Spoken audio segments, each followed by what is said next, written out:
The music is one of the best bits, you know, Rabbi. That's what they Definitely. say. Definitely. Good evening, everybody. Welcome to Sunday Night Live. And we are joined this evening by 1,000,001 stars, it feels like. We've got a very packed show, but I'm joined as ever by Rabbi Eisenberg. How are you, Rabbi? Hi, good evening. Baruch Hashem, very well. Starting to feel the Purim feeling, which at this moment is going to be absolutely nothing. Oh, come on. You're overselling it to us. I think it might be actually, it's going to be very different. But it's interesting. It's next week's topic, actually. Well, find out all about it next week. Right, I am going to move swiftly on because we will bring in Stephanie Snow, who joins us. Hello, good evening, Stephanie. Hello, David, and hello, everyone else. Hello. Hi, welcome. Stephanie joins us from the Voices of COVID-19 project, which obviously tonight we're taking part in that. Stephanie, for those who've never heard about it, give us an overview of the project and what it wants to achieve. Okay, so we're based at the University of Manchester, and in 2017 we began work supported by the National Lottery Heritage Fund. And our aim at that point was to create the first digital archive of NHS history, made up of the voices of patients, staff, and the communities who really had never been on the historical record before. And the NHS is such a central part of UK life. Since 1948, it's been in the middle of our experiences of birth, life, illness, and obviously death. So we worked in 10 localities across the UK, including Scotland, Ireland, and Wales. And we trained groups of volunteers in each locality in oral history. And then they did the majority of the interviews for us. And working with volunteers was absolutely wonderful because it really brought in all their networks. So by this time last year, we've got about 800 interviews, and it was a really good, diverse collection. But of course, COVID-19 started to happen. So we had to suspend our face-to-face interviewing. And it seemed such an extraordinary moment in all our lives. We thought we would try and record history as it unfolded. And the enthusiasm of our volunteers, our interviewees, and the people who were supporting us was such that it was a real success. So we were very lucky in July last year, to get further funding support from the UK Research Innovation body through the Arts and Humanities Research Council. And that was specifically to work in partnership with the British Library to create a national collection of personal testimonies around all our experiences, our lives and communities, and the NHS through the pandemic. So that's what we're focused on doing now. And I mean, I think it's impossible for any of us to really overstate how unprecedented a crisis this has been. And the ways in which we live and work and think about our health are going to change quite profoundly, I think. And one of the worst things about the pandemic is that it has really disproportionately affected different groups. I mean, we know, for example, Jewish communities are among some of those groups that have been really badly affected. And so we're really, really keen to have the voices from these different communities at the centre of our collection. And I can't stress enough that we're really interested in collecting everyone's experiences. So, you know, whether or not you've had COVID, whether you've been affected through losing a family member or friends, you know, whether you're supportive of the vaccine or not, you know, whatever your experiences, we'd really like you to get involved. I mean, I can say a little bit now, David, about how to get involved, or do you want to pick up on some other stuff before we do? Well, no, what I was going to say is, I mean, obviously this project was sort of ongoing and has had to change direction because of COVID-19, and now obviously that's the main focus. Do you think, sort of as historians, the way that we collect history is changing due to the sort of resources that we have, the ability to have sort of on the record discussions quite currently, if you like, without having to sort of wait any particular period of time? Do you think that modern technology, in effect, has changed the way that we will view history? Yeah, I think you're absolutely spot on. I mean, we have the privilege that earlier generations didn't have when there were massive historical events, that we can actually record in the moment. And I think that will be really exciting in capturing a slightly different sort of history than if it's all done retrospectively.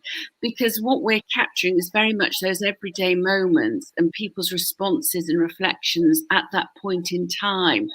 So it's not really, created into a firm narrative the way that often history is done, if it's done 10, 15, 20 years down the line.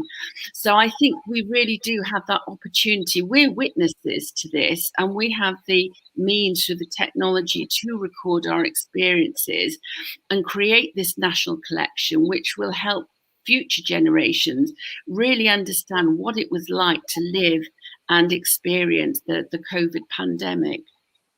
How are you putting together this narrative, considering that there's so many different people that have so many different experiences? So it's very hard to create one narrative when everybody has a very different experience. Yeah, and that's the thing. The collection will be everybody's experiences, so there won't be one overarching narrative to it. So, for example, this is why working with different communities is so important. So, for example, we've got really strong links with different NHS organisations, different groups of staff in those. We're very keen. A lot of the interviews that we're actually doing ongoing at the moment are with patients with various conditions who are having to shield at home. So it's thinking about it more as a mosaic and making sure that we are as representative as we can be of all our different experiences. Because although we're all living through the same event, our perspective and our experience of it will each be slightly different. And that's really what we want to capture, so that we do have that variation and that real sense of what it was like for all the different people experiencing it. Fantastic. Well, on tonight's show, we've got an interesting sort of mix of guests. Actually, we have people that have experienced the pandemic as a victim, if you like, as a patient. We have some care providers as well who've actually are working on the front line, and we have people that take care of the stuff that none of us want to ever think or plan about, but is absolutely essential in some of our more darker moments. So hopefully we're going to give an absolute sort of overview of our community's experiences over the last 12 months, and in a microcosm, if you like, just for tonight. Stephanie, maybe you could tell people how they could access your services, how they can contribute. Yes, so please, if you'd like to get involved, the easiest way is through email. So our email address is nhs70@manchester.ac.uk. We've also got our website, which is nhs70.org.uk. And either of those two ways will put you in touch with us. And then we can make sure you get all the necessary information. If you've got queries, we can talk those through. And I think one of the other things I just want to add is that because the collection is going to the British Library, we're able to offer people the option of closing part or all of their interviews for a period of time. So, for example, if you'd had a particularly sensitive experience that you didn't want to share immediately, but you wanted it to be on the historical record, then we can facilitate that happening. Okay, that's reassuring to hear for some people, I'm sure. Thank you very much for giving us your time this evening, and thank you for letting us take part in this. So, Stephanie, I'm going to let you go, and without further ado, we'll David, do you want to just put the email address and the website into the comments, just in case anybody does want that? I will do. I tell you what, if either you or Chava have them, Stephanie, just pop them on the comments there, and we'll make sure they get posted up. Thanks, Stephanie. Brilliant. Okay, Rabbi, our next guest is going to be Gemma Lowe. Good evening, Gemma, and Michael Goldstone. Michael, your thing is muted. Your microphone's muted. You need to unmute yourself. Well, can I just say, whilst we can't hear Michael, I have to tell you, it's really, really nice to see him. Absolutely. Now we can hear him as well. Hi, Gemma. Hi, Michael. Hi, good evening. Good evening, Rabbi. Good evening, David. Good evening, Michael. Oh, I'm losing Michael on the audio. Michael, let's try unmuting yourself again. Sorry.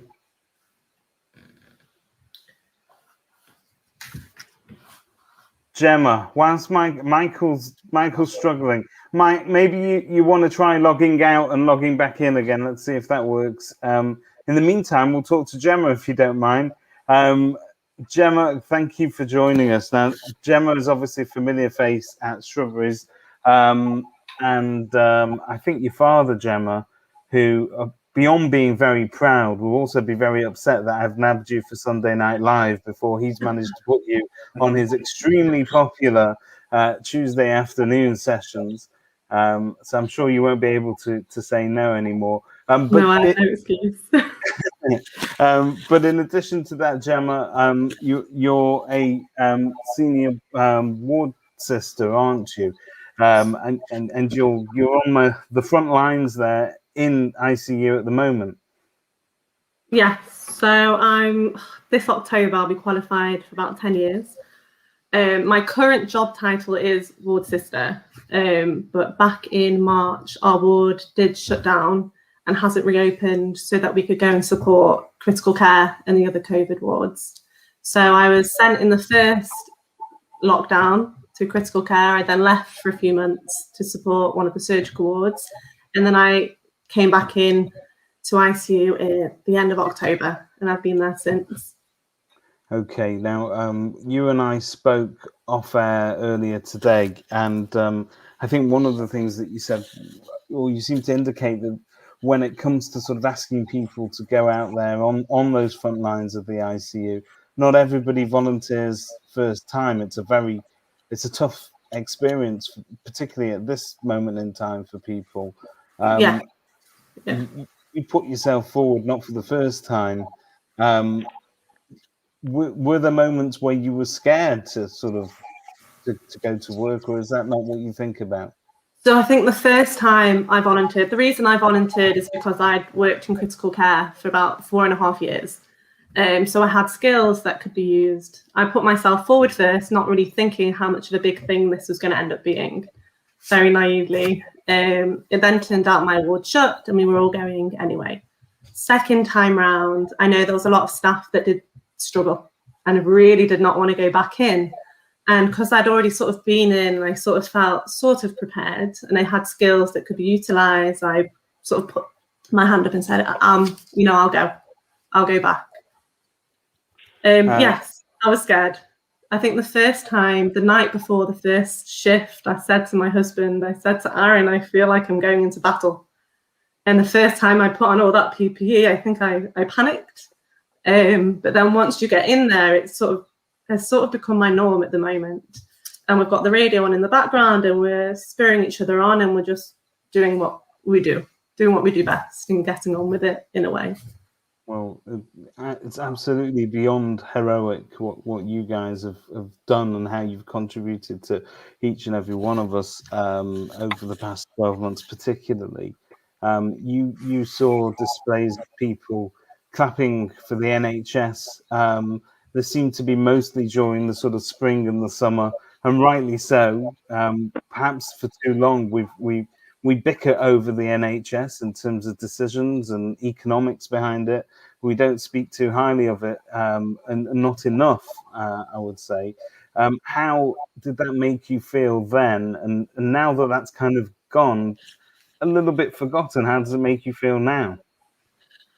When we were first clapping, I remember the first time we stepped outside our door and all our neighbours were there, and you felt that little tingle inside of, oh my gosh, okay, this is it. And every week more people came out to clap. You could hear the pans in the distance. My kids were on Aaron's shoulders clapping pans away.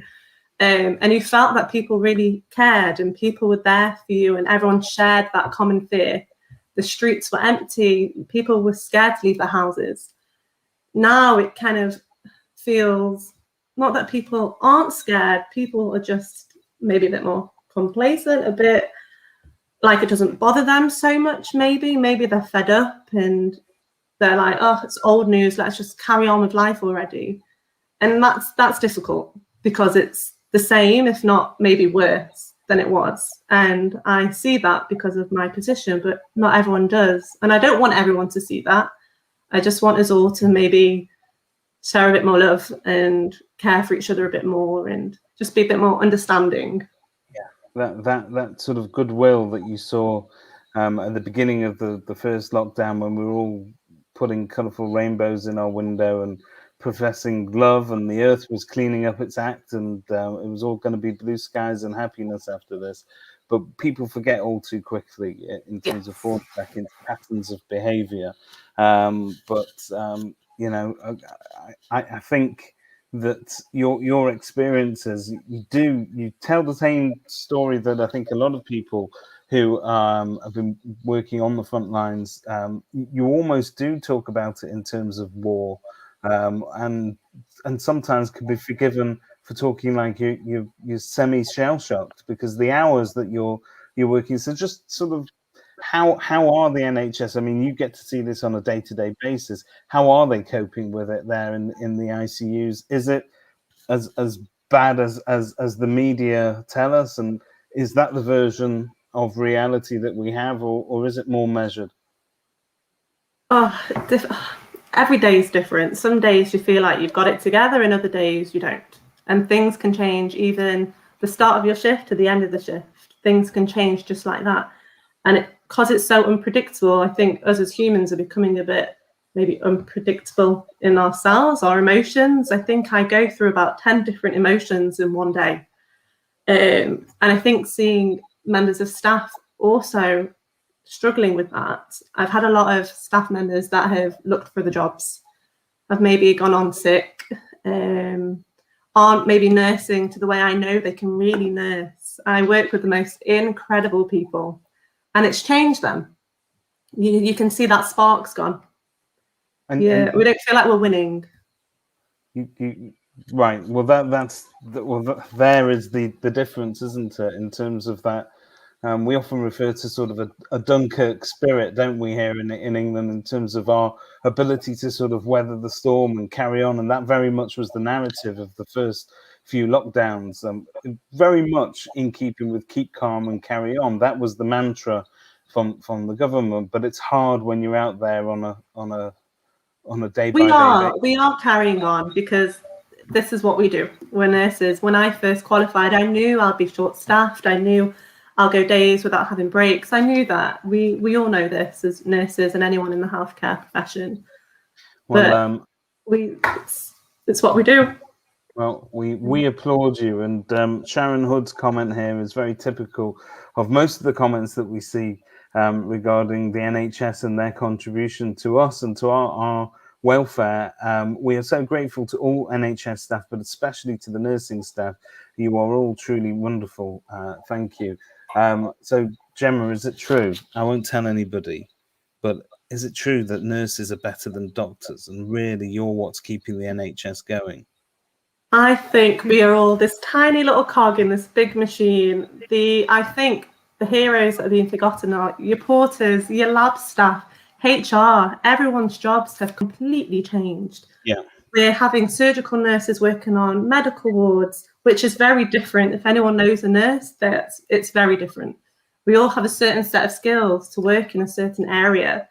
And we're all moving, Joe Stone now, and we're all moving out of our comfort zone. And it's not just the nurses or the doctors, everyone, absolutely every single person in that hospital, the catering staff, everyone is so important. And we have a domestic that works and cleans up on the staff room area, and every day I thank him and I'm like, take some chocolates, because he keeps us, keeps everything nice and tidy so we can relax, and without him we wouldn't be able to unwind. So it's not just nurses, but thank you very much, Sharon, for that comment. What do you do to unwind, actually? If you're in such a difficult situation, how do you or your staff, how do they deal with the stress, the mental stress that comes with seeing so much devastation? So someone sent in like this big 60-inch television. So in the staff room on our breaks, we do sit and watch silly daytime TV. But I think there's something inside anyone who goes into healthcare. There's this little flame inside you, and you've got a certain maybe personality or certain inner strength that helps you deal with these situations. But I've got an amazing other half. I think my husband's incredible. He helps me just able to just talk as much as I want to, or just helps me unwind at the end of the day. He's brilliant with the kids, so I don't need to worry so much that they're not being fed and watered and homeschooled and all of that. And I think we have, I don't know, it's just a bit of a spirit, and we've got the radio on in the background, we're singing to each other, we say silly jokes. I don't know, we just keep each other going. Teamwork makes the dream work. Fantastic. Thank you for talking to us, Gemma. Now, I'm hoping we can hear Michael. Michael, can you hear us? I can hear you fine, yeah. Yeah, can you hear me? Oh, we can hear you. Michael Goldstone, if I could give you an introduction. Michael's a very familiar face in Strawberries, and very much the heart and soul of any regular minion, and not so much because the attention he gets from people like me, because I'm not eligible for his wares, but children in our community will be very familiar with Michael. They queue up there. Michael is our resident sweetie man, and we've not seen Michael in Shul for a long time. And this now we're coming up to Purim. The last time I saw Michael in Shul was on that Purim evening. And it wasn't so long after that, Michael, that we got news that you unfortunately had contracted COVID, and you were virtually one of the first, if not the first, case of COVID that I heard of in our shul. It's great to see you back in in pink. You've got some color in your cheeks, and I know it's taken you a great deal of effort to get there. Tell us a little bit about your experiences this time last year, Michael. Yeah, okay. I actually took ill on March 17th, but prior to the 17th, I was not very well.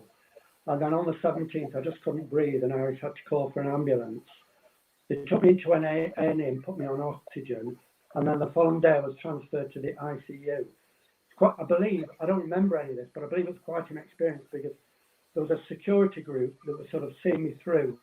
So they were protecting every door, every corridor, so nobody could get near me because it was highly contagious seemingly. And they took me up to the ICU. In the ICU, I was sedated and put into an induced coma. They put me on a ventilator for about 2 weeks, and then after that, they performed a tracheotomy on me, and they just gave me massive doses of oxygen.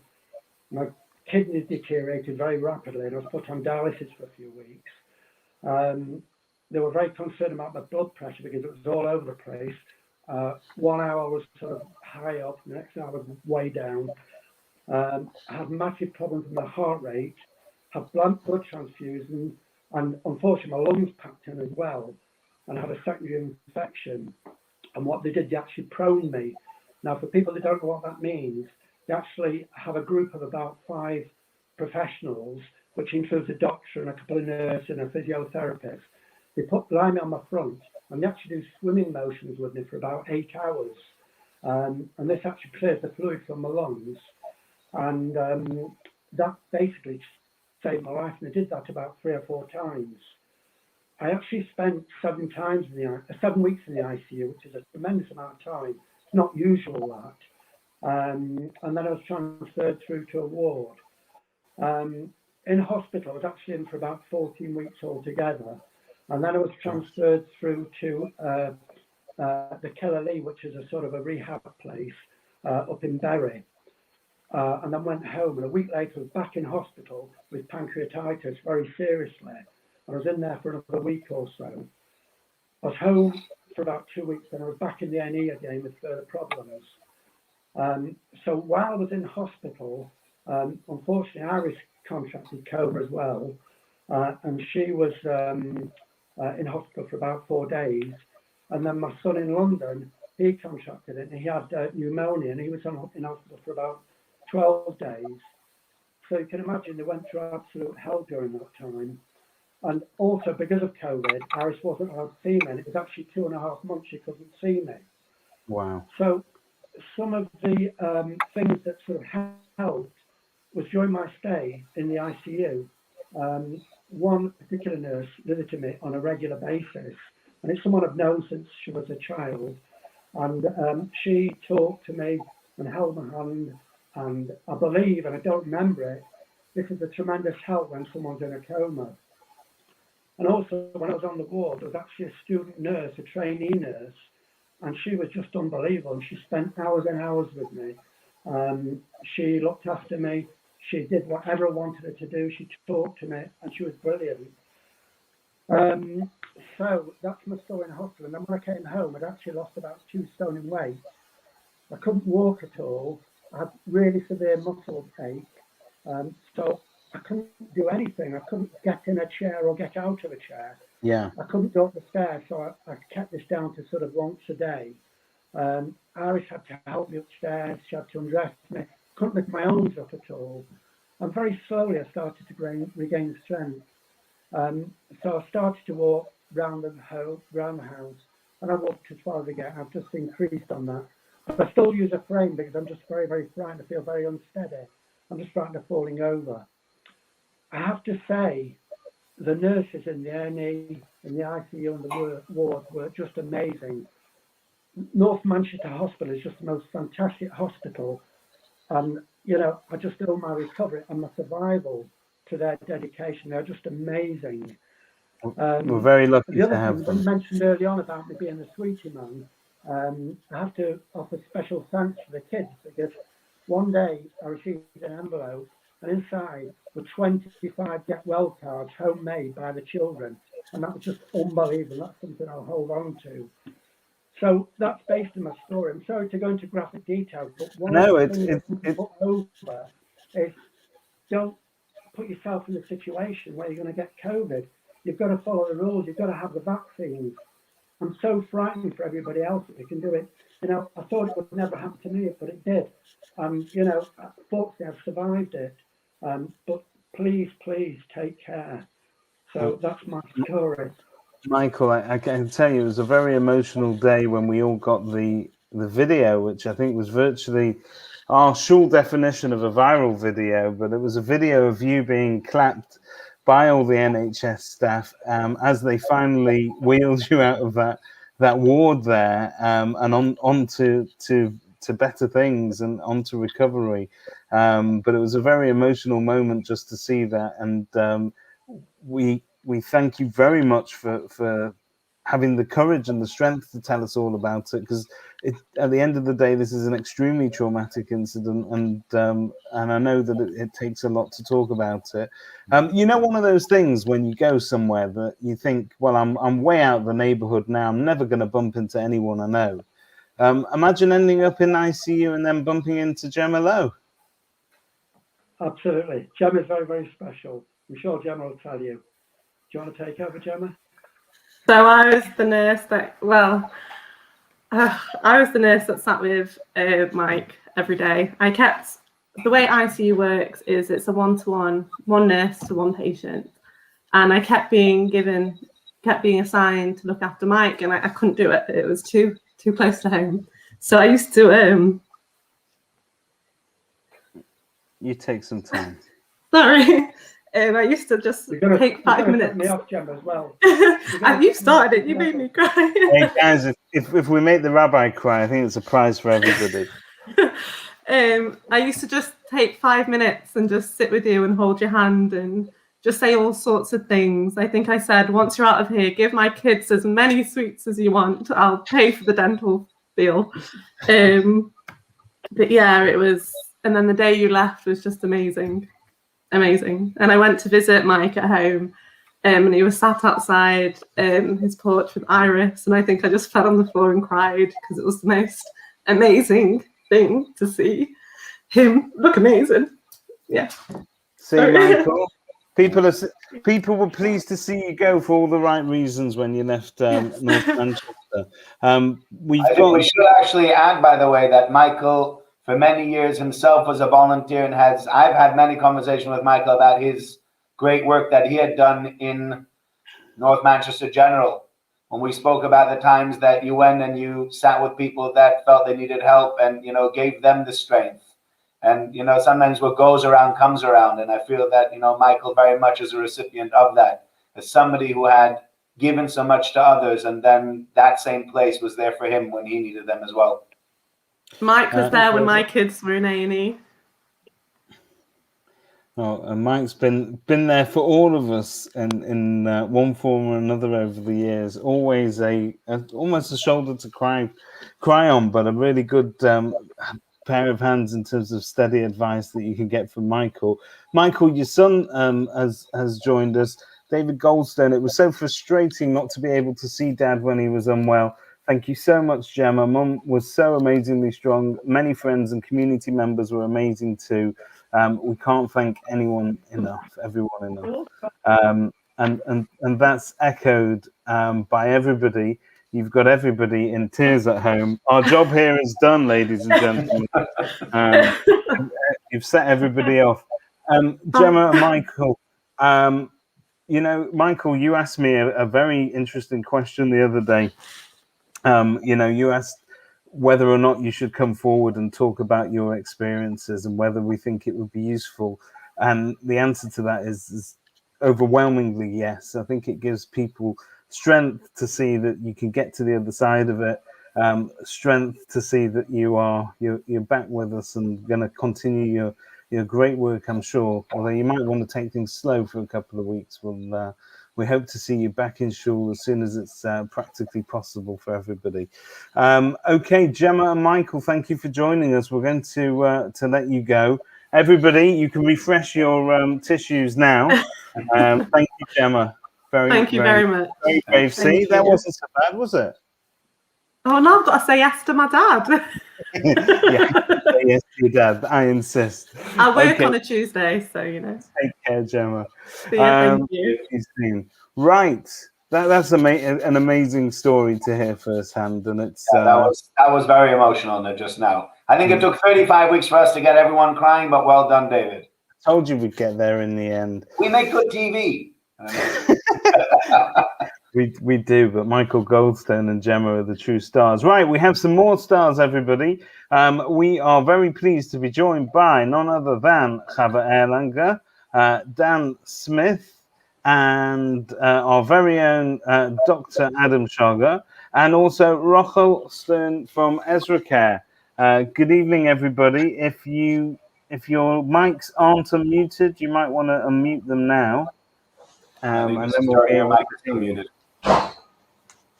There we go. Okay, I think we should be able to hear everybody.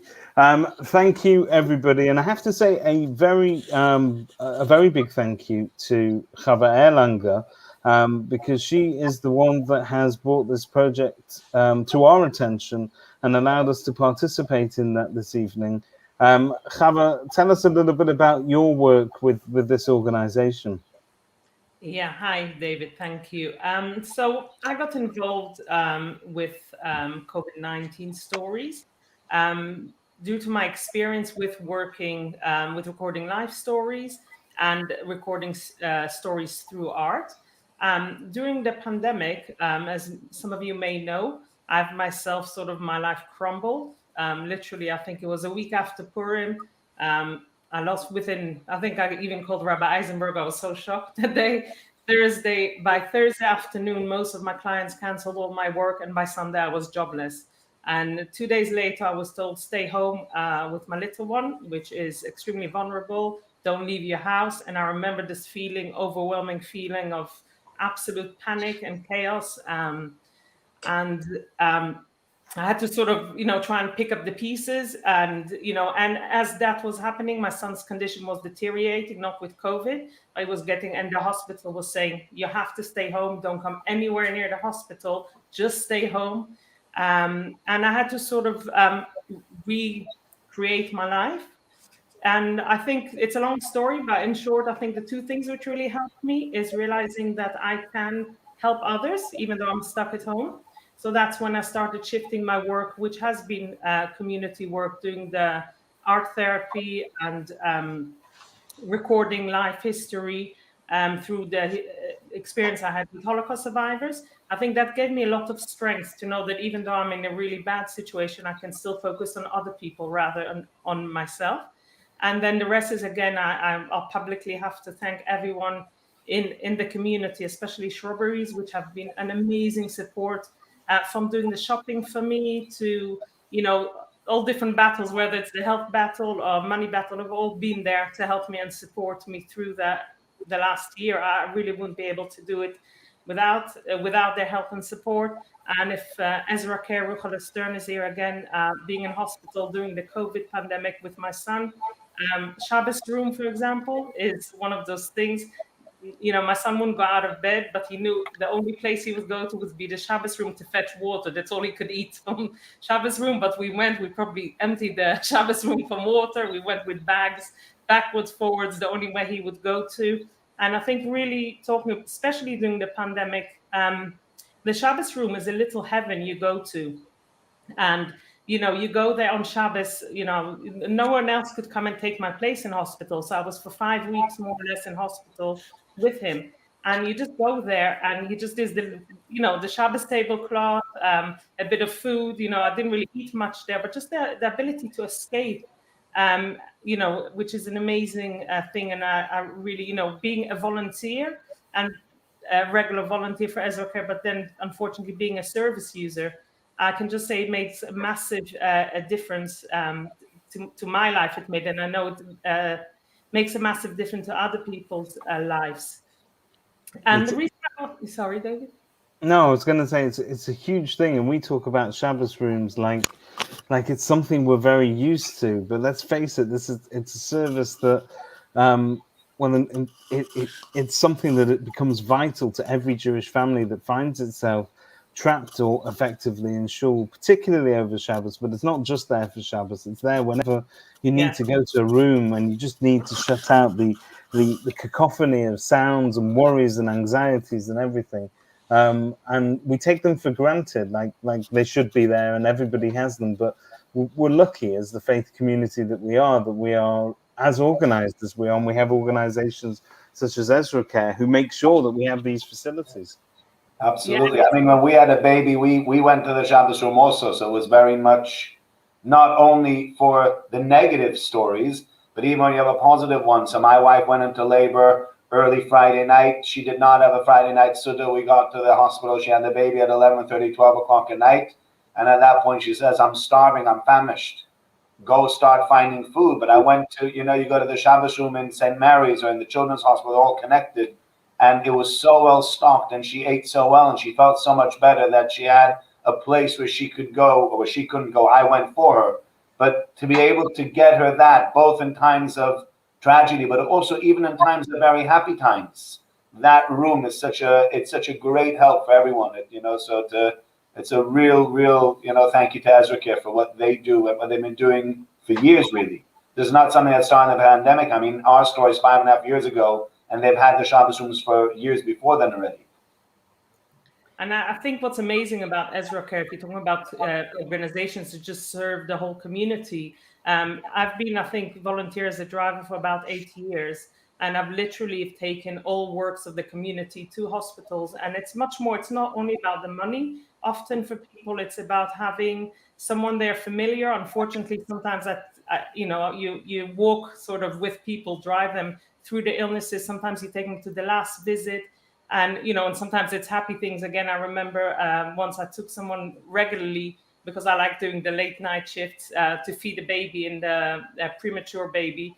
And after like 8 or 9 weeks, she pulled out a picture of a baby and gave it to me and said, you don't know how much it means not to have to go in a taxi, just someone, a familiar face, feeling safe. It's all those little stories, from the ambulance service. So that's just a bit about Ezra Care. Sorry.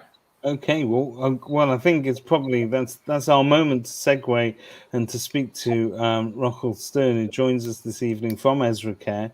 Rachel, good evening and welcome. It's very nice to have you with us this evening. We've spoken about the the lift service that is run by volunteers, and also the Shabbos rooms. But Ezra Care is very, very much more than that. Tell us about the sort of things that you've been doing to support the community during COVID. Firstly, it was very inspiring to hear what's been said up until now. And thank you for inviting me here tonight. Our pleasure. So just want to mention that I also work for the NHS, and I'm a cognitive behavioural therapist. I work in the mental health, and I work in Newbury Medical Centre. Work with Dr. Levinson Davis, St. Gabriel Centre, and Newbury Green, and do some work in the hospitals as well. And really inspiring to hear about all the work of the NHS, which obviously some of it I'm aware of, but not all of it. I'm also proud to be part of Ezra Care, which is a charitable organisation. And so I won't go over the services that you've heard about, but a lot of our work at the moment is around end of life and provision of equipment, which we obviously work together with the doctors. But we do have at the moment about 25, maybe more, maybe 30 oximeters and 20 oxygen concentrators, which are constantly being used to keep patients out of hospital as long as possible. Obviously, working in conjunction with the doctors, so they have to give a medical letter, and obviously using people that are trained to help set it up and allow people to stay at home and keeping people out of the hospital with equipment. We've got over 5,000 pieces of medical equipment, and at the moment we're serving probably over 1,600 people with medical equipment at home, keeping them out of hospitals. We're also right now launching a new project, so we provide people with carers as well. But we're working now with a CCG, which is also an NHS project to help palliative care, end-of-life care. And it's just come through last week, so it's going to be advertised this week. We've got a few members that are from the Hatzalah that will be working for Ezra Care as well at the moment, helping people stay at home, end-of-life care, arranging direct payments through the NHS to help them have the care that they need at home, which is obviously at the moment busy, unfortunately. And also just want to mention that there are close to 400 volunteers who are very, very, very valuable volunteer, Chava Erlanger, one of them. And I know she's mentioned some of the things she does, but she also does quite a lot of Zoom art classes for our support groups. And we've done a lot of joint work with survivors and ensuring that they've got end of care, be it end of care or be it provision of care that's needed. And there's only 2 paid members in the office. I do very part-time. So that's amazing. So out of 400 or so volunteers, there's only 2 that are paid members of staff at any one time. There's 7 committee members and trustees, and very involved, and people are very committed, because I think anyone that works there, and Chava can attest to that, they realise the work that's done, and it's very community-based. And like Chava said, it's for everyone. We've got also volunteers from all spectrums of the community, and I think people that join there, so it works together with a lot of other organisations as well. So people that are members can be members of other places. That I'm on the Chava Tradition, I'm on the MH one, the Based one, and on Miss Naskim. So I know Don Smith as well. So we do referrals to different places, and a lot of the members there are parts of other organisations. It's a lot of work done together, and people appreciate that, I think. And I think it's amazing, and I think that if you read this comment here, good evening, Russell. Ezra Care, you're an amazing and much valued organisation. Thank you also to NHS Trust for allowing the use of the rooms within their hospitals. We must be very mindful of that. But Russell, really what you've told us this evening is that your organisation, in effect, have been taking the strain and the stress off the NHS at such a time where their resources are almost run to absolute breaking point. You're enabling them to keep people at home for longer, where I understand that in terms of environments as well, they have a sort of a better chance of surviving and recovering in the comfort of their own home. So it's unbelievable. I think that's something the CCG have acknowledged, because they came to us saying that they want to tap into that and do a pilot project together. So I think they're doing the work together, quite a lot of joint work with the NHS. I think that they've acknowledged that, and at the same time, we're acknowledging what they're doing as well. So. Well, thank you, Rahul. Are they willing to fund any of that? Are the NHS going to fund some of the Ezra Care things? So the NHS are funding this end-of-life palliative project. It's going to be where members of the community, such as people that have trained medically, can go into people's houses and set up the oxygen, set up the beds, help them stay home, help them access the funding of direct payments, which is specific to end of life. Okay, thank you, Rahul. Right, Adam Shogger, Dr. Adam Shogger. We've had a very emotional story. We've heard from people like Chava and Rahul. What have you got to add to that? You may as well go home. You are home. Oh, I can't hear you, Adam. Can you get your mic on? It's on. You got to get it working better. You gotta turn that up. Adam, I'm going to leave you to fiddle with that. I'm going to move on to my old friend, Dan Smith, who I've not seen for ages. But if you don't mind me saying, Dan, I don't necessarily want to see you this close and up front again when you're wearing your professional hat as Miss Askim. Now, one of the things that Rahul's organisation is known for, and one of the things that your organisation is known for, is that you are one of, I'd like to say, few organizations, I don't know if that's true, correct me if I'm wrong, that spans the entire range and the broad spectrum, every single color of Judaism that we have under the sun. You are there to provide dignity and a service at their end, at the point of their death, put it that way, a time where they deserve most dignity. You make sure that things happen. And I think it's just absolutely superb that you managed to appeal to both sides of the chasm, if you like, because it's something that many organizations struggle to do. And I just want to give you, and not that people don't want to hear me talking, we want to hear you, Dan, but I just wanted to give you a short example of that.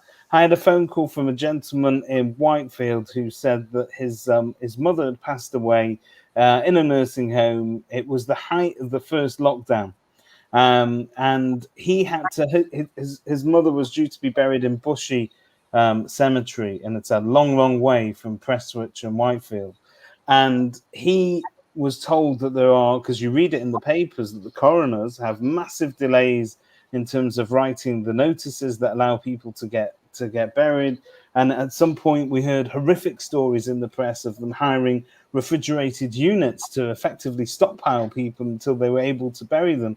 And he said to me, and this isn't a particularly religious gentleman, he said to me that within 2 phone calls to your organization, his entire anxieties regards that particular ceremony and how he would bury his mother in the place that she was meant to be buried in was entirely taken off him, because you guys stepped in, and he said it was like magic. Before he knew it, he was stood in Bushy Cemetery and they were burying his mother the next day. So you kept the wheels turning. Tell us about your organization, Daniel, and how you've become everyday heroes that let's face it, we don't want to meet you in a professional capacity, but it's good to have you there to give support to families as you're doing. Well, thanks for that, David. Yeah, I mean, listening to the previous speakers, very inspiring what they do. It's amazing. Unfortunately, we take over when they finish, and we don't have the glamorous job, let's call it, but we have a phenomenal team. We've got about 100 volunteers across the various teams that essentially are working either to, as you were saying, to case manage different cases. So when someone passes away, wherever it may be, we can step in. We have the expertise, we have the contacts with the likes of the coroners, as you say. I mean, I was looking at a map that was drawn up before, whereas pre-COVID we were very much Manchester based. I'm looking now, we've been all over the place in the past year or so, from up to Scarborough, Preston, Lancaster, down to Bournemouth, imports and exports, Dublin, Spain, all over the place. Yeah. And I think it's very much the dedication of the team that we have and the expertise that they've built up over the years that allows us to manage our aims. Our catchphrase as such with the organisation, alleviating tragedy with compassion and coordinating crisis with expertise, is essentially what we do. Daniel, you've been caught here. Laura Greenberg said, Dan is great, helped our family when Mum fell. So kind and professional via Hatzola. Proud of our family and what they do. I should point out, Hatzola and Misaskim it's not a conflict of interest, is it, Daniel? I would hope not. It's a completely different organisation. And do you volunteer for both of them? We a lot of our people have many different hats. So as long as we're not wearing them at the same time, there's no issue. Okay, well, fantastic.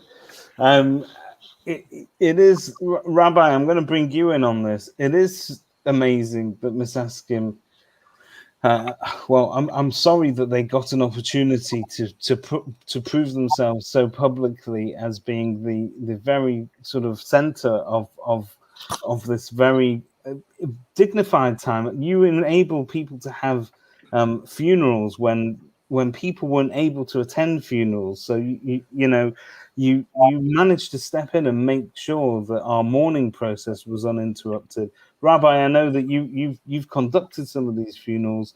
Talk to us about your experiences with Misaskim. Well, what I would say first of all is that Misaskim is an amazing organization. I cannot praise them highly enough. That's not to take away from the other organizations. We've had very, very good experiences as well with Ezra Care and with Chava and her organizations and any of the other organizations that we mentioned. But in my job, Misaskim has been very much always there to help me. And in COVID, that's just taken another step up. So I always remember that early on in my, I think we were like almost too hands-on. I think then they had to act together a little bit better. When I started, actually, when I became rabbi, I remember I called up Danny Leafman. I said, I need a bit of on-site training. And Danny Leafman said to me, okay, I'll call you if something comes up. And he calls me about one night later and he says to me, okay, you ready, David? I said, yeah, sure. He says, all right, well, come round to Parksway. We have somebody who's passed away. Maybe you can help us over there. And I came round and I met at the time members actually of our community. This is before I joined the community. I met members of our community who might meet later. And somehow we ended up basically putting down the seats in the back of my car, flattening out the seats and getting one of these boards from the Hatzola and literally strapping the person on. And then I drove them to the mortuary in Crumsall. That was one of my first things that I did. And I remember that, I was just amazed that this is a normal day thing with Misaskim. Baruch Hashem, now they've sort of professionalized. So they now have an ambulance and they have special drivers and they have a warehouse and all these things. It's over the years, it's just become so much more of a slickly run organization. And they've been able to expatriate people from Turkey and they've been able to make sure to bury people when we've not, when it's been the holiday season, it's been Christmas and nobody else is willing to dig a grave. The Misaskim will stand up in frozen ground and spend 3 hours digging a grave. And they will do a Lamaya 2 hours before Shabbos when everybody else is not willing to do a Lamaya, they'll come forward. And, when people died, and again, as you said, nobody could get a death certificate. Moshe Sinitsky has done, it just unbelievable work. I had him on the phone to me 20 minutes before Shabbos this week. He calls me up. He goes, I'm like, hello, yeah, David Eisenberg, are you okay? Yeah. Okay, we've had a lady passed away, Brenda Gruber. I've already dealt with it. It's all dealt with. Sunday morning, all you need to do is call Go Finds, it'll be done. And I'm like, it's 20 minutes to Shabbos. I mean, how did he have the time to do this? But he just keeps going. It's unbelievable what they do. And, without them, I must say, we would have been backed up, especially in March and April last year. We were just talking about it today, Dan. We were together at the funeral that I mentioned to you before. And we were saying how in March and April, the numbers that you had, what were you saying? You said 8 people a day almost. Can be, yeah, at different times, yes. So, I mean, the numbers were just staggering. And we were just running from one base island to the other. Now, I'll say for myself, I get paid to do this job, so I can take full credit for it. but these guys don't get paid to do it. And they're running from place to place, from pillar to post, holding down a job, and yet doing all this chesed shalemes, the taharis, the moving the bodies, they're doing everything. Obviously, we have gold finds in the mix as well. But wherever gold find says we can't do it, Ms. Askin says, no problem. We'll pick it up. They set up the Shiva houses. They have Shiva coordinators. They'll come, they go around the house. They bring the things that you need. Obviously, now we don't have that as much. But for years, that's been all these services that Ms. Askin does has taken a strain not on of us in the shrubberies, but really around the entire Manchester community. Everybody knows if anything happens, Ms. Askin is there, and they deal with it with care, with compassion, but professionalism as well. Can I add something? Please. Yeah, just about COVID and Miss Askim. And again, obviously the rabbi's talking about the actual burial, but it's the small things sometimes that make a massive difference to members of the community. So obviously I've gone via Zoom to a lady which was sitting Shiva on her own, and I said, how are you coping? She says, don't worry, Miss Askin bought me the paper and the chair. And, you know, it really made her feel, she said, like she has a real Shiva. I mean, obviously it was a real Shiva, but, you know, sitting on her own. And it's sometimes those small things like giving someone a piece of paper, picking up the phone, you know, making them feel like, and I think what's really important during COVID, I think the feeling for all of us is that life has just disintegrated and the community is falling apart. So when things sort of, although it might be symbolic to Miss Askin, you know, nobody's going to walk into the Shiva, but the fact that the Hamakom Yenachem poster is given to them gives people the feeling that they're doing, you know, they have proper Shiva, and it helps them actually to mourn. So from a psychological and a therapeutic point of view, it gives a lot. So I just thought, if you sometimes wonder why you do it, they'll mention it makes a big difference to people's grieving process.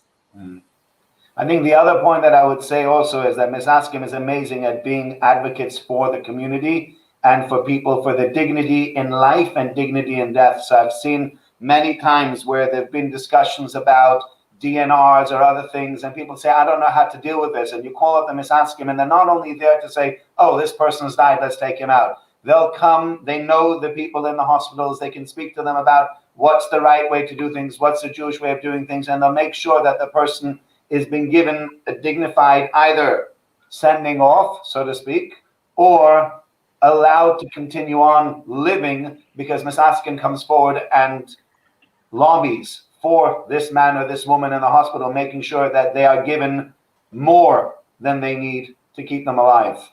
We're going to read some of the comments, which, well, I'll read them out. They speak for themselves. Sheila Morris, good evening, Sheila.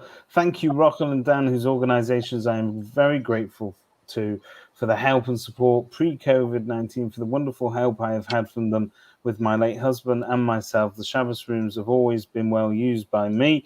Laura Greenberg says the same. Shabbos room gave me enormous comfort when Mum was ventilated at Salford Royal. Jane Johnson offers a different perspective. Jane says that arriving as an outsider, I've been absolutely blown away by all the solidarity, tzedakah, services and chesed during these incredibly difficult times. I've really seen how amazing the Jewish community is and how everybody pulls together to get through adversity. That's it's interesting to get a different perspective on these things.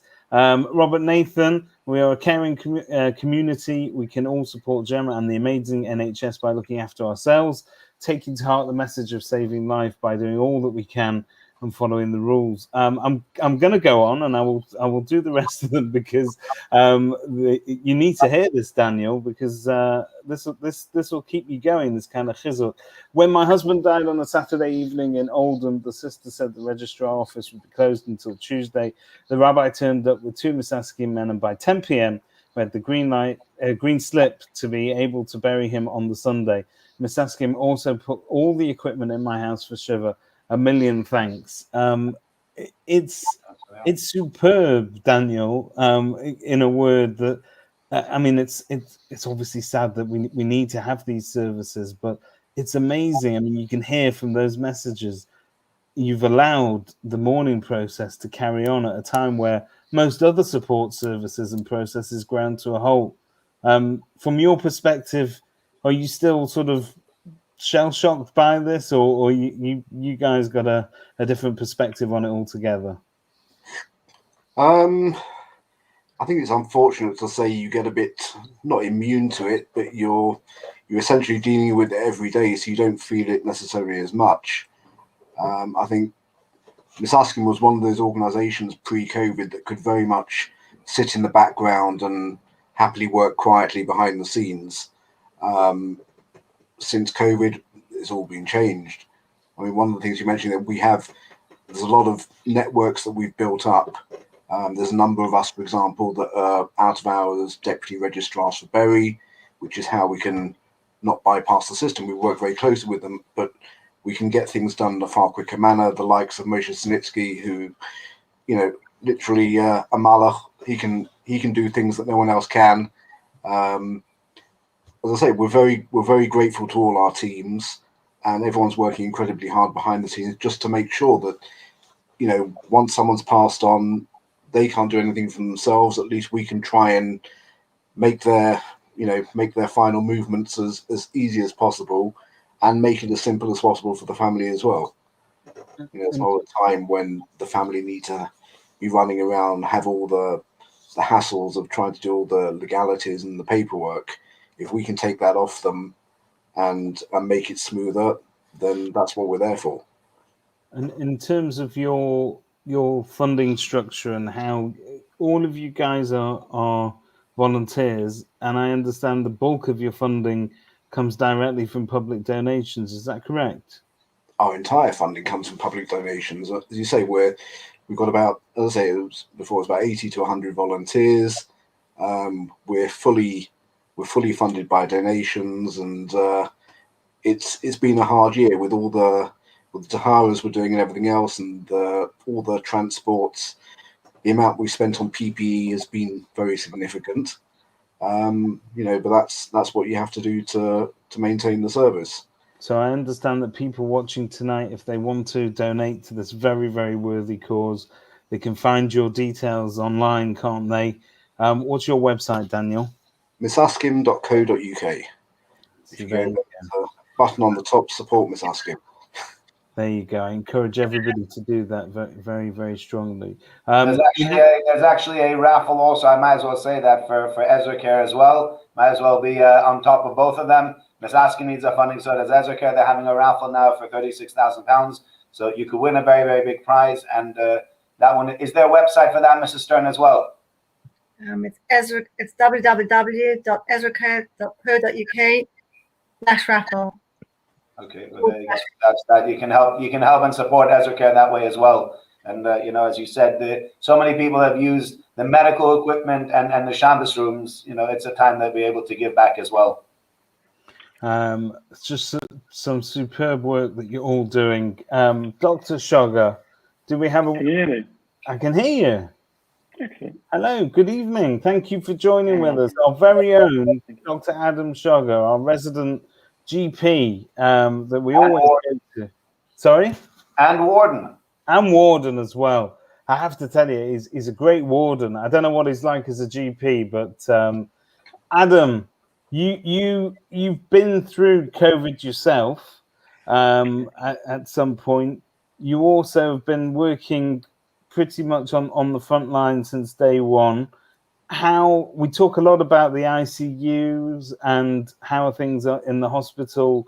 I called you today. I think you were actually doing a round on one of the wards. So how are things on the ground in the trenches, as it were? Well, before I start, I feel very humbled with all these people talking before me. I'm lucky because I can speak and say how amazingly proud I am of my niece, Gemma, for the work that she's been doing. She made us very emotional before, but it's very much appreciated. I know that her parents-in-law and my parents, her grandparents-in-law, are very, very proud of her for all the work that she's done, which is much, much harder than what I've been doing. So I know my parents and my sister are watching this, so I hope I'm not going to be in any trouble. But so they've done really fantastic work. Michael, I saw him in the street soon after he came back. Look at him and see him how filled out he is, how well he looks. He's just amazing. As you mentioned, David, the video that we all saw, it's so as emotional to see him now, how fantastic he is. You know what I'm going to do, Adam? I'm going to just take a second, and if you don't mind, Rodney Barkley actually sent me that video. So for anybody that missed it, here it is.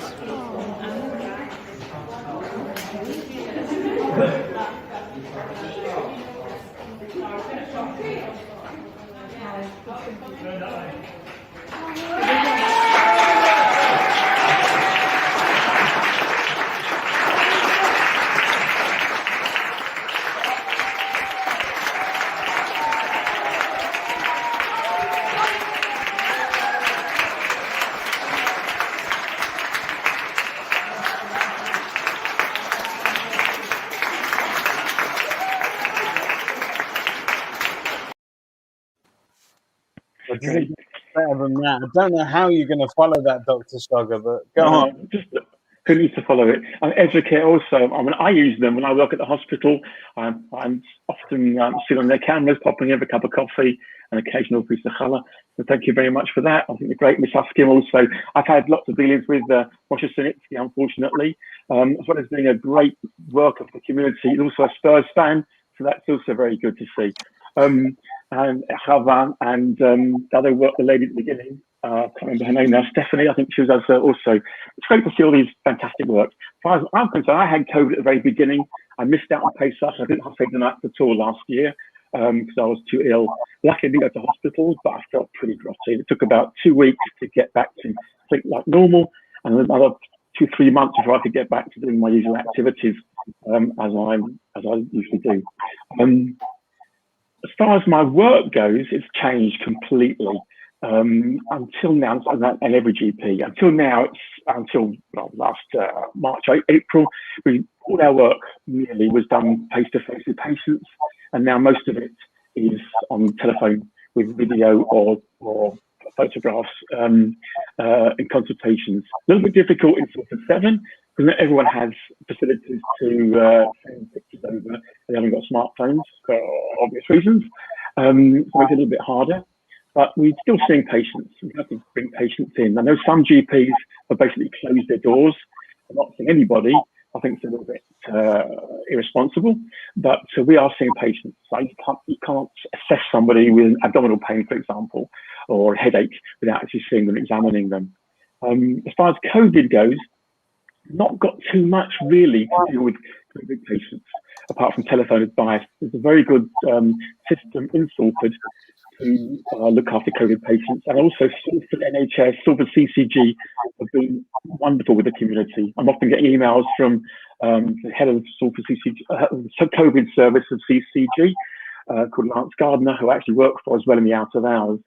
Was asking me about certain things in the community and who we should liaise with and what we should do, and he's been very supportive. And I'm sure, as he's saying, with Mrs. Stern, he's liaising with Educare, or they're liaising with Educare to do projects in the community. And I think everyone's working together, and it's really quite not emotional, but it's very encouraging to see different aspects of the community all working together for the benefit of the patient.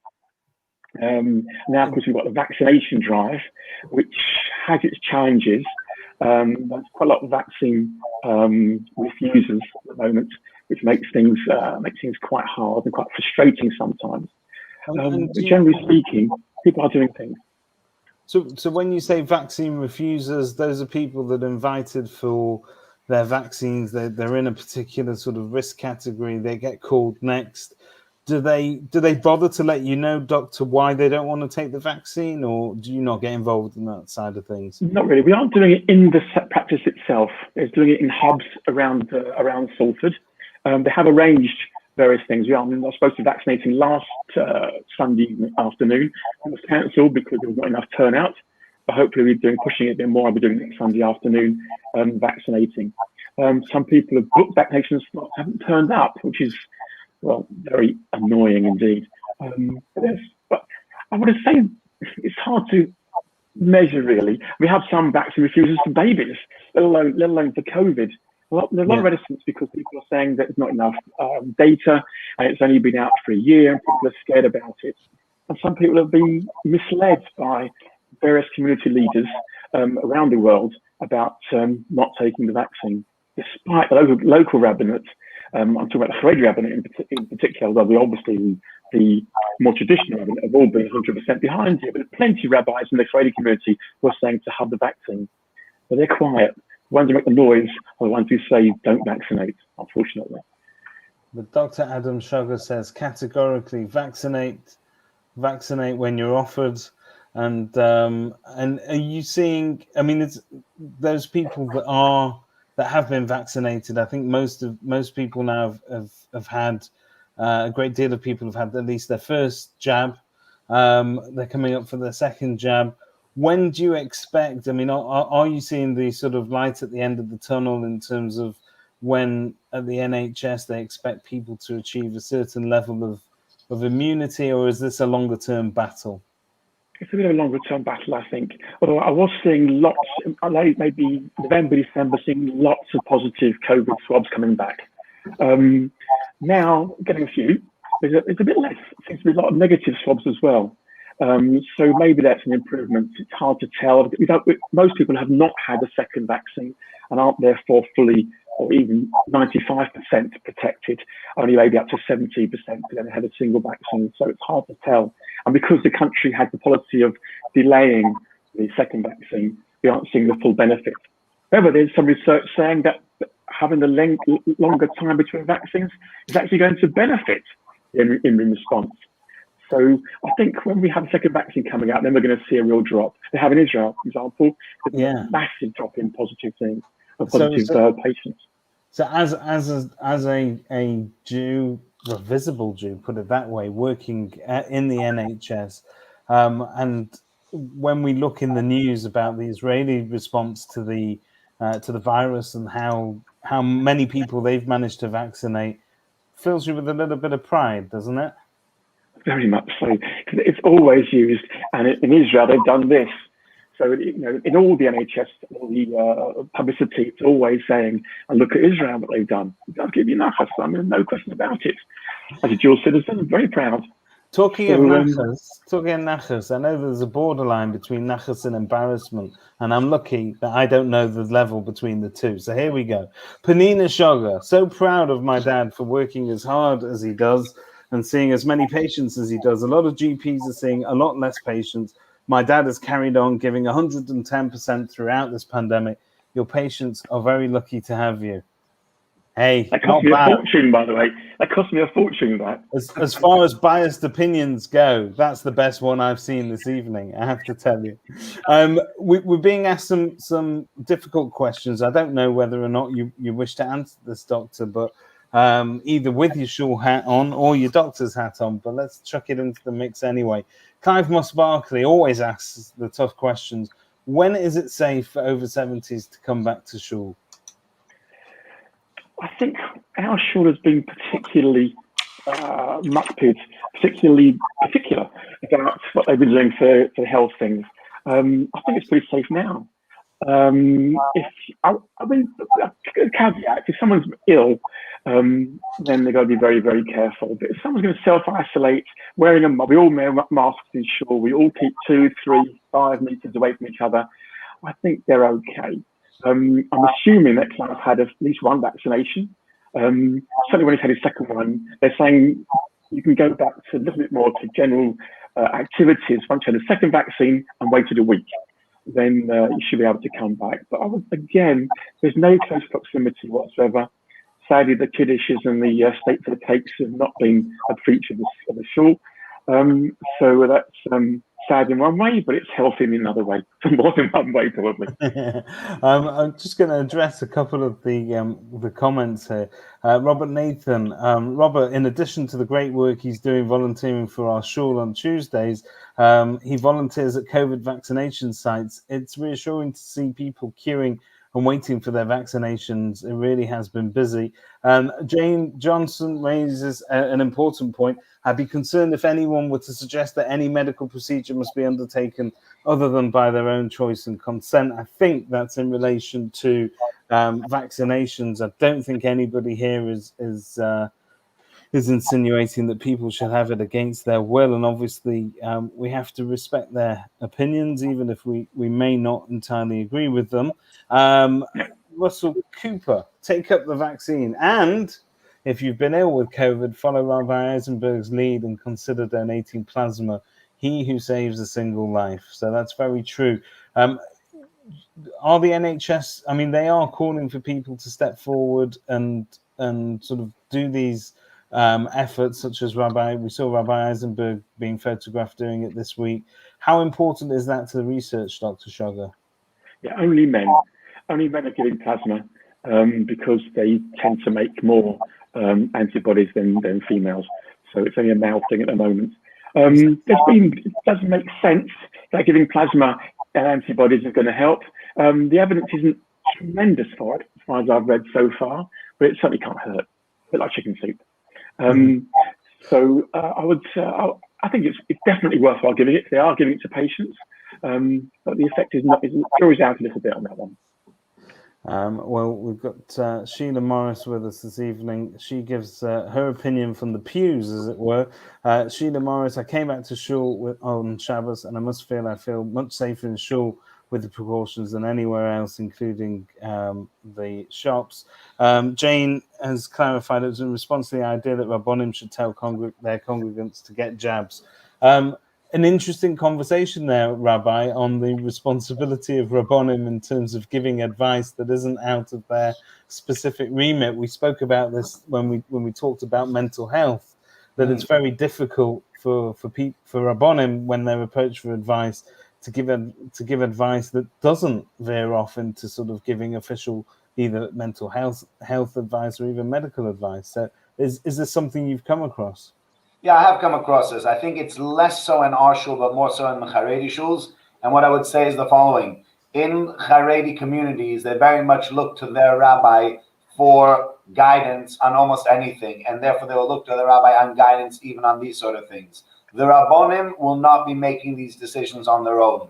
Not any of the Rabbonim that I know that are sitting sort of at the top of the hierarchy within the Haredi community, Rav Rezhner, Rav Horowitz, and others. I'm sure all of them have been in contact with the doctors whom they trust most, and they say to them, should people be taking this vaccine or not? And if they're told, yes, we feel the medical, consensus is people like Dr. Sugar, Dr. Levinson, and Dr. Davis, et cetera, coming forward and saying, yes, we think people should be taking the vaccine. So then the Rabbonim will step forward and say, we have spoken to the doctors and they've said people should be taking this vaccine. And therefore, we as the Rabbonim are also saying, we think following on from medical advice from those professionals whom we trust, we also put ourselves behind it and say, yes, you should be taking the vaccine. And many times you'll hear sort of naysayers, anti-vaxxers, whatever you want to call them, that say, no, you shouldn't be taking the vaccine and it's dangerous. And every once in a while, there's a video. A friend of mine had a video on his WhatsApp status of a woman, Nebuch, who had tremors and shakes after getting the vaccine. And I think there have been stories of people that have had adverse reactions to the vaccine, but I think they're few and far in between.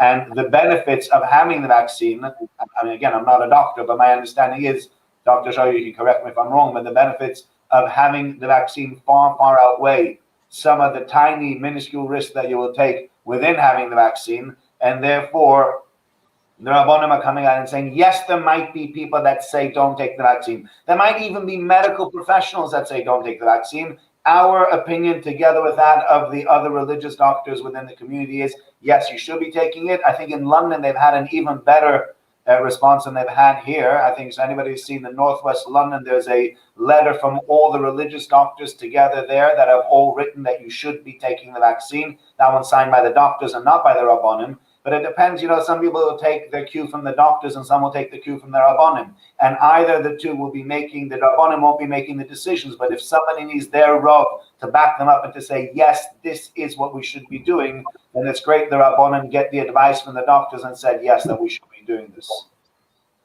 Can I add something, David? Yeah, please, Chava. Yeah, sorry about that. So first of all, I want to say to Dr. Chava, again, thank you on both roles. Again, he's one of the people which has been a big support, and you talk about little things that make difference, during the pandemic. Sometimes I would send him a message, can you please, when Nehemiah was really ill, can you give him a Sheberach? I can't come to shul. It's a very comforting feeling to know someone's going to go and just do that for you. So it's not always, people say, what can I make do to make a difference for the community. It's small things like that which counts and make a difference to people's lives. And if you talk about the vaccines, I think one of the I found very frustrating, having been shielded to protect my son since March, is when people say, well, it's only people with underlying conditions. And I'm a bit like, okay, is my son's life, he looks perfectly healthy on the outside. To other people, you never know who's the person you might save their life by taking the vaccine. Again, not going into all the medical arguments, but it's the best thing we have. And personally, when I must say, I was really overwhelmed when I got my first vaccine. It really felt like a gift from Hashem. I really felt like, I wasn't sure if I should say Shehecheyanu, because, I've survived, thank goodness, a really terrible year in all different aspects. And it's not only the medical, people look at the people which suffered medically. In my work together with JAM, and that's one of the reasons we got involved with the COVID-19 stories, we see the psychological, the emotional, and the mental toll of the pandemic on people, the isolation, the breakdown of relationships, all different things which are coming up. So by trying to get out of the pandemic, it's not only about will you catch COVID, the knock-on effect is much greater. And I'm sure all, from the rabbi to Ezra Kerr to Dr. Sugar to even Misaskim, when they meet people, you can see the effect. And one of the reasons I got involved with this project, first of all, we speak a lot about negativity. And I think everybody coming together is just amazing. We do want to see the positive that came out of the community and the way the communities are working together, and that's unique to our community. So it's really important to record that. And also, I think in years to come, we can look back and really learn from details. And if I may say, like how I find from my experience working with Holocaust survivors, how that reflected the way I responded to some of Pesach. So Pesach was really, my son couldn't come home. I was stuck at home with my little one. And the thought of doing Seder on my own is something I've never done in my life. And I really was feeling like skipping that Seder. And then obviously Michael Goldstone, which was on the program, which is my neighbor next door, was in ICU. And Iris said, what am I going to do for Pesach? And all the fear, which was at the time, saying, don't come near each other. Obviously, now I know she could have come in my garden with a mask, but, don't come near us. And I've remembered a story that I've helped. I worked with the Holocaust Commission, David Cameron's Holocaust Commission, and we recorded a story of a gentleman, which was also a volunteer for Ezra Care, called Mr. Lipschitz, Olav Shalom. Then I think he also worked with the Kadisha. And he told me a story which stuck with me. And which I remember the Erev Pesach. He said when they were first taken out to slave work with his father, he said it was Friday. And he said Shabbos came, we were in the middle of the woods. And he said, my father took a little wooden box. And then he was looking to cover it with something. He said he pulled out the handkerchief, a white handkerchief from his pocket, and he put it on the little box. He said, because he wanted me to remember that Shabbos, that I should feel Shabbos. And he said to me, all my life, I remembered that, my son, sorry, just seeing on the screen. He said, all my life, I remembered that when Shabbos comes, I remember how important it was for my dad to keep Shabbos, and that I should remember the atmosphere of Shabbos. So actually, when I remembered, when I was like, so I'm not doing Seder this year, that story stuck with me. And we actually had, I think, the most amazing Seder I've ever had in my life in our garden. No fancy crockery, Iris in her garden, me in my garden. The only concern I had is the neighbors thinking when we said, let's see us next year in Jerusalem. Again, I think it's one of the most memorable events I've ever, seriously, from all the magnificent Seders I've had. So, when we record stories, it's not just about us, it's about so much more. It's about, you never know the ripple effect of making sure generations to come will know the stories.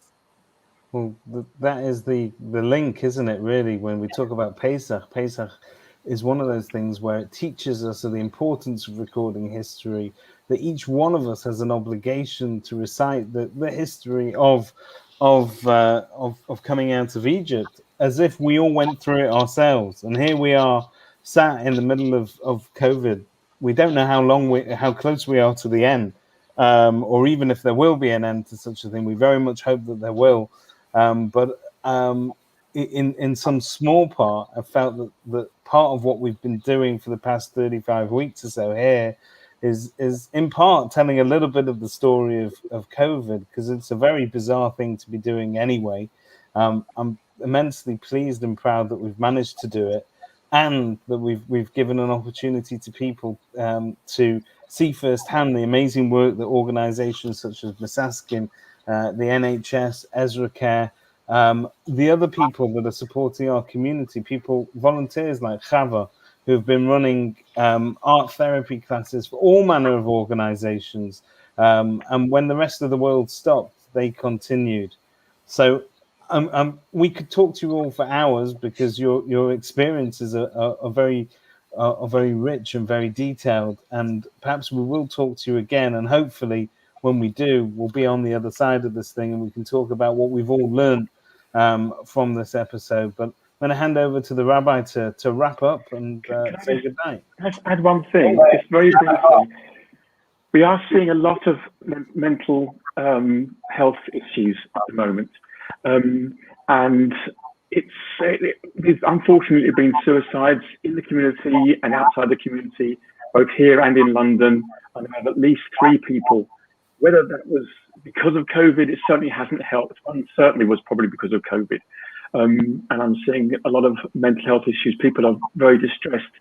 So if anyone's out there, or anyone who sees this, I think we have shown tonight what there is out there, and what the people who are doing so much fantastic work, whether to contact Chava, whether to contact Ezra Care. I'm sure they all got people they can put you with, or of course your own GP to help out. And I think one thing you mentioned about Pesach, one thing about Pesach, which is kind of encapsulated by tonight, is that one of the things about Pesach is that we're all doing our own little Pesach seders. But you know that everyone's doing the same thing at the same time. There's that incredible, I always feel it every year, there's that incredible feeling of you're in your own house, but everyone's doing the same thing together. And that's a very strong feeling that I have inside me. I listen to all other kinds of things that I believe in. And I think COVID's also, there's a lot of people from all different angles, not just the medical, not just the nursing, but all other social things.